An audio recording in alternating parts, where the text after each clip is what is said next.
And I'm back. Wednesday, so unang araw ng Oktobre, so mahalaan. Ito September, buong September, talo ako. So mahalaan ngayon kung itong Oktobre, mabago ka pala ko. Race number 1. Kaya ano ko, Friends Pride. Ano yan, magaling yan. Second choice ko, Plakdato. Plus 5 Cosca. Third choice ko yung Royal Salute. 2, 1, and 4. Alright? Alright.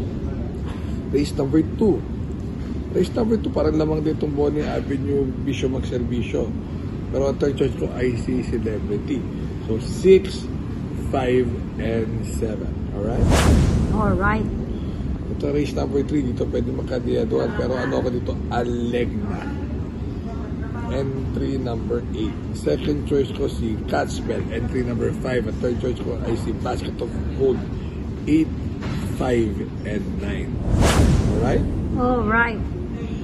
Let's go with race number 4. Race number 4, parang 2-horse race lang to. So, mamili na kayo kung 7 of Diamonds o Adorable Felicia. Ang third choice ko ay si Anya. 1, 7, and 3. So, 4G pala. 7 of Diamonds, Adorable Felicia, tsaka Aswang 4G. 1, 7, and 3. Alright? Race number 5. 2-horse race. Hindi na siya alam natin kung lalaban siya o pero kung lalaban, malaking panalo. Achiholi, siya walang biyahe. Second choice ko si Marco. Third choice ko si Axis Division. 1, 7, and 4. Alright? Alright. Race number 6. Race number 6. First choice ko si Modern Stroke. Second choice ko si Great Angie. At third choice ko si Tawi Tawi Island. 5, 6, and 9. Alright? Alright. Alright. So, going to the last race.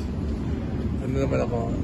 Parang wala pa sa kondisyon itong Malibu Princess, pero baka maitawid niya sa gang ng laban. 5, 7, and 8. Alright? Alright. Alright. So remember to be good because God is good all the time. Very quick vlog lang. Medyo busy kasi lahat ng tao. See you guys. Bye-bye.